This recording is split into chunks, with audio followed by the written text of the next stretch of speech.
Welcome back to my channel. I'm out here today in nature. This is my favorite spot. And I thought this was the greatest location to talk about my illness that I had for like the last 4 years. I just wanted to explain what's going on with me, what was going on with me, and what is still going on with me. So I'll just roll right in it. I just have some notes in my hand. That's what I'm holding currently. So I guess I'll just start at where it started, and that was 2021, July of 2021. I was getting up to go to go to the restroom in the middle of the night. It was probably like around, I'm gonna say 5-ish in the morning, and got up, and I just was incredibly dizzy, and I didn't know why I was dizzy, but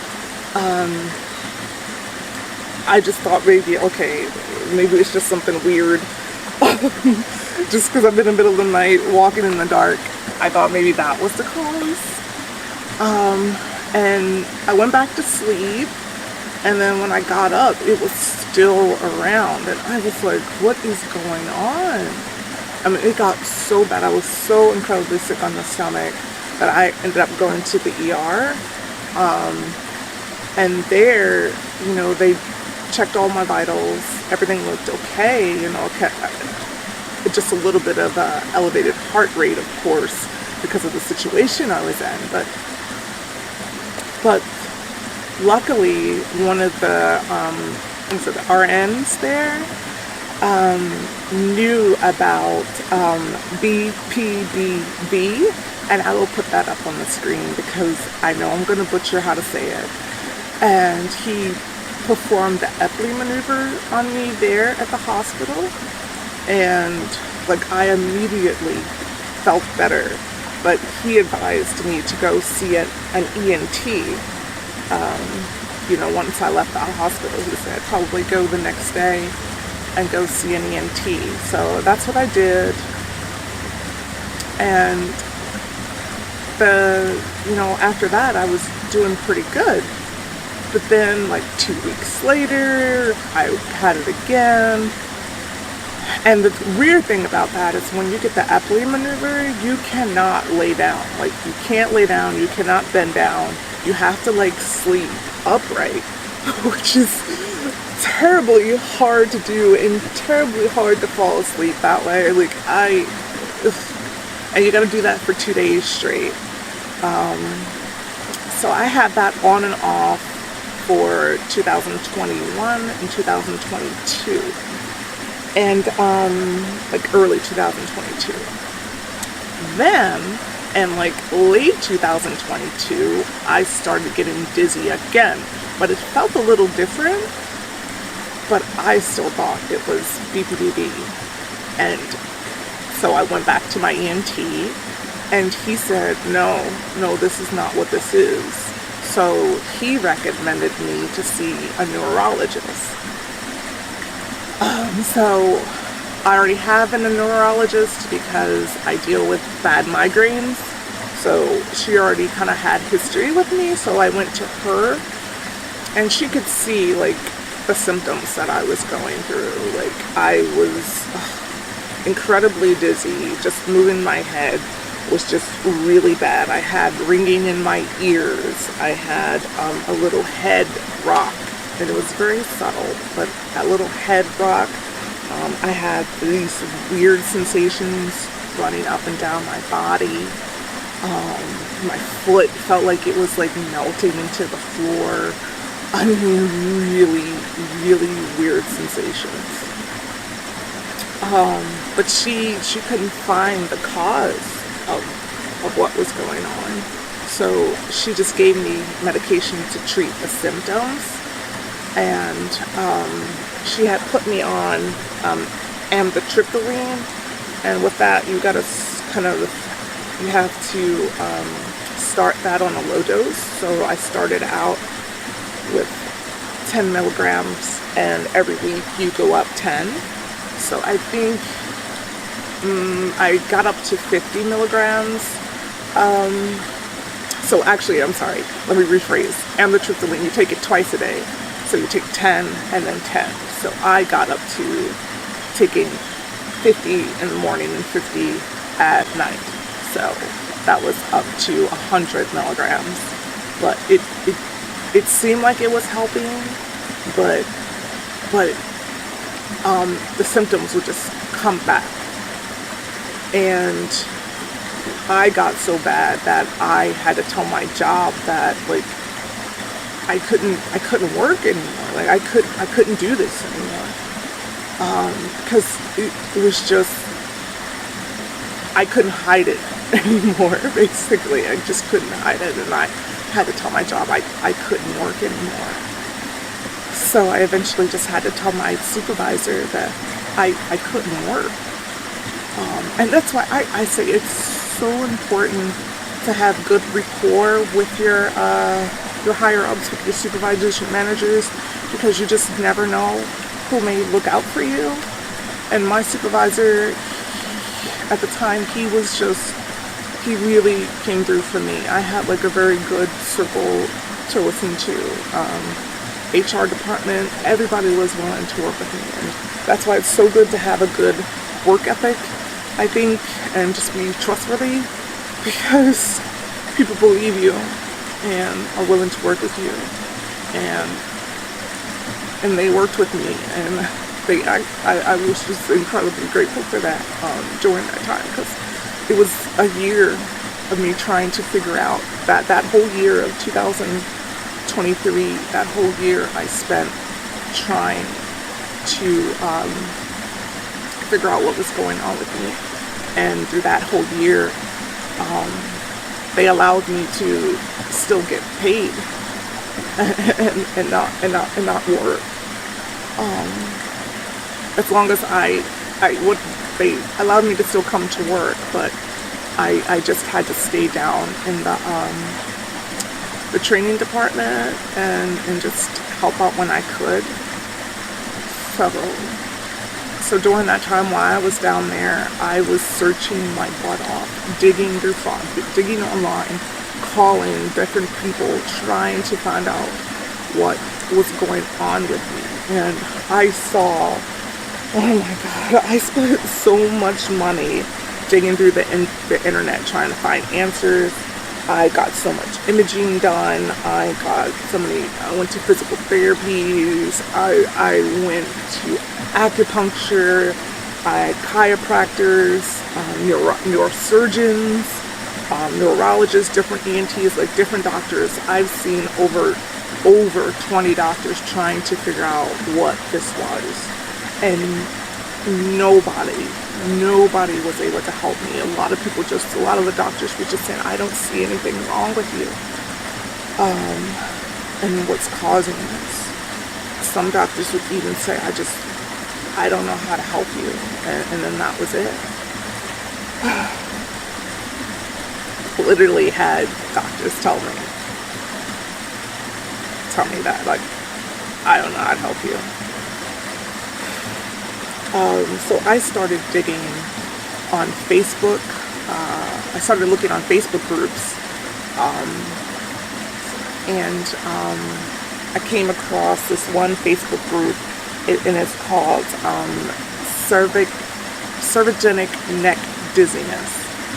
And, I started posting on there, listening to other people's symptoms. Sorry, my glasses keep fogging up.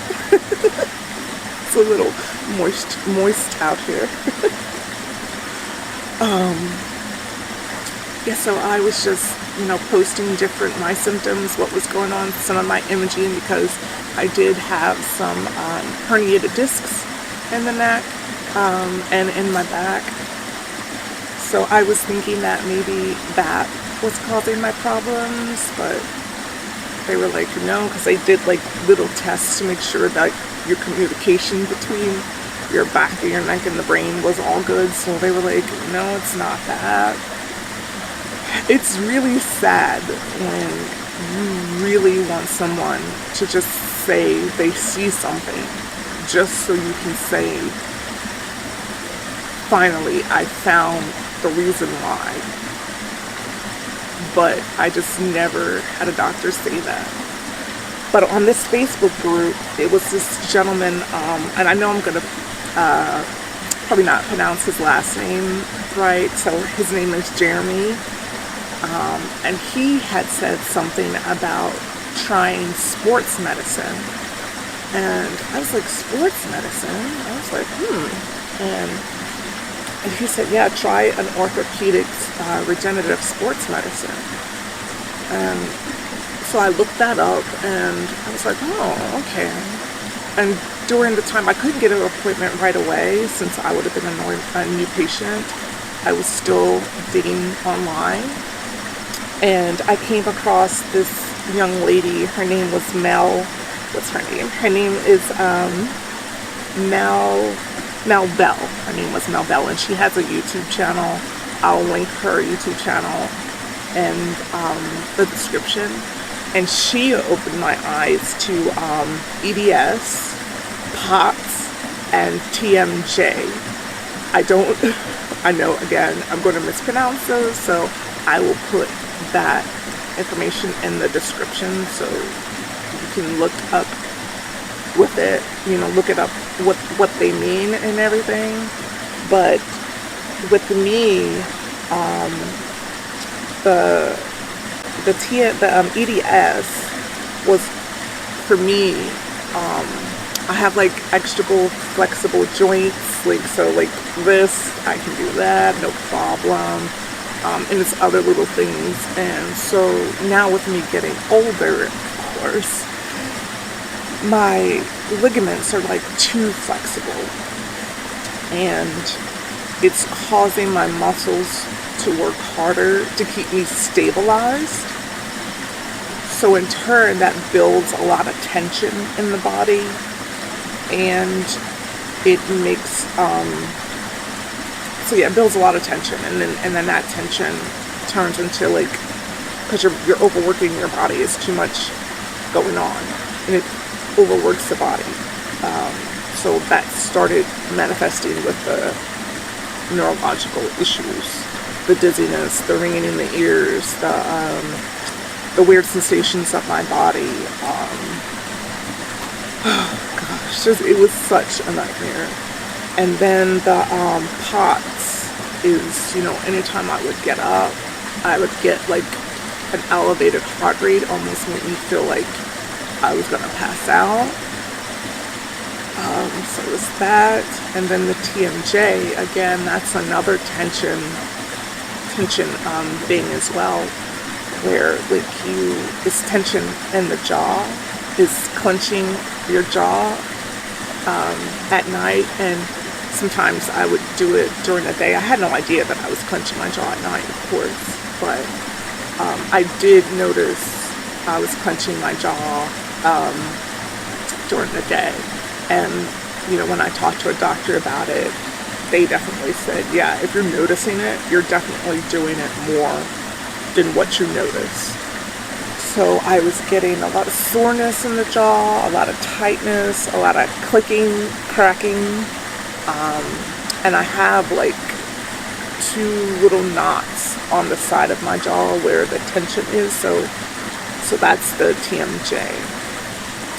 So like between these 2 individuals on Facebook and YouTube, when I finally saw the regenerative orthopedic sports medicine doctor, like when I gave him the symptoms, he knew right away what was going on with me. Like, he knew exactly, and he performed this little, he had to put his fingers in my mouth and like press into my jaw, and oh my god, it hurt so much.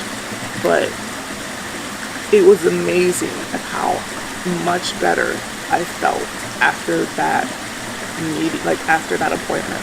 I wasn't perfect by no means, but it was amazing at how well I felt after that. So that's what I've been doing for like I didn't really see this doctor until 2024, early 2024. So all the way up to 2021 to early 2024, I was dealing with these symptoms, and still trying to function as a new normal human.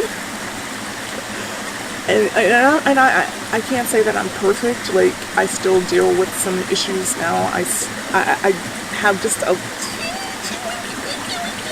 little ringing in the ear, not much. I do get some dizziness here and there, but it's so minute, it's so small. And I get some little sensations. So every day I have a routine that I have to do physically. I have to do a lot of stretching. I have devices that I wear. I have these little things that I can massage on my body to help loosen up the tension.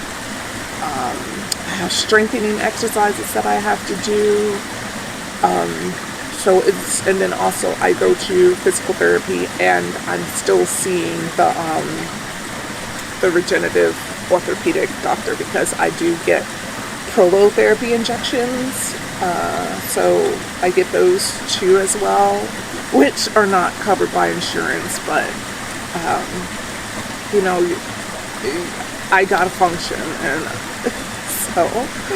so that's what I'm doing now. I am doing a lot better, but again, like, it is some things I still can't do. I can't, like, I used to love going to amusement parks. I can't get on any kind of ride, no swings.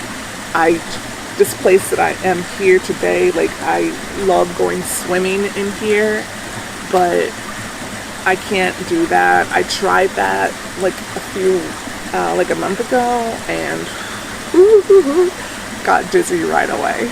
So I can't do it. So I just come here now, just to put my feet in the water and then look at the little fish, because there's little fishies in here, and it's so cute. It's so cute watching them. So that's what I do. It's a long 4 years of me suffering, with this, but the one thing that's stuck in my mind, the one thing through all of this, even when I was getting frustrated, some days I would just have to just say, I can't think about it right now. I can't think about this, because it was always in my face. And this illness was always in my face. It's what I could not avoid it. But it was just some days that I just, like, I can't look at anything about it. I don't want to do any research, because I'm tired of getting doors, like, just shut in my face. But the one thing that kept me going, and this was playing in my mind over and over, was I just have to get in front of the right person. Like, I have to get in front of the right doctor, the right person that knows, because I know it's somebody out here that knows this. And Dr. Yokel, that's the name that my regenerative orthopedic sports medicine, Dr. Yokel, he is wonderful. Like, I'm so thankful for him. I'm so thankful for the two individuals, Mel and Jeremy, because without that information, no doctor prior gave me any kind of hope, because they didn't know. So I'm just so thankful for them too. And I sent Mel a message when I started getting better, because it just felt so nice to finally get an answer to what was causing my issues. And I did to Jeremy as well on Facebook. And those two, I'm so grateful, because they gave me back my normalcy. They gave me back functioning, being able to come out and feel somewhat normal again. And I'm just so happy for them too. I'm so thankful for them too. So I just wanted to share that. Hopefully, maybe this information that I'm giving can help someone else. Because it is hard when you're fighting to try to get some kind of help, and nobody can help you, and that's scary. So I'm thankful for them too. so thankful. Because I feel normal. I feel like a normal person again. So I'm glad that I was able to share this information. And I guess I can let you see the rest of this beautiful place. And I love coming. I really enjoy it here. It's so peaceful and quiet. And I know the weather is about to change, so I probably won't be able to come here as much. I would like to come here though one day during winter if I could, when it snows. I'm not sure if the park will allow you to come in here or not during that time, but I would like to. But yeah, I'll leave you guys with some more beautiful shots of this location. Hopefully I can catch some little fish in my shots. But thank you for listening, and I hope you guys have a good day. Bye. I also would like to thank my mom and my boyfriend. Their support during these times, during this just terrible time in my life, was just so unreplaceable. Like, they kept me grounded, and I could not, mentally, I don't think I would have been able to get through this without their help and support. So I want to thank them as well. I hope you guys enjoyed, this video, got some good information from it if you need it. And also, if you're going through anything, I hope that this can just offer you some hope. That things do get better over time. They do. Things get better with time. So thank you for listening. Thank you for watching. Thank you for the likes. And hopefully you subscribe, stick around, see some more videos of mine. Because I am all over the place. I just want to do anything and everything because I just feel so good to be back.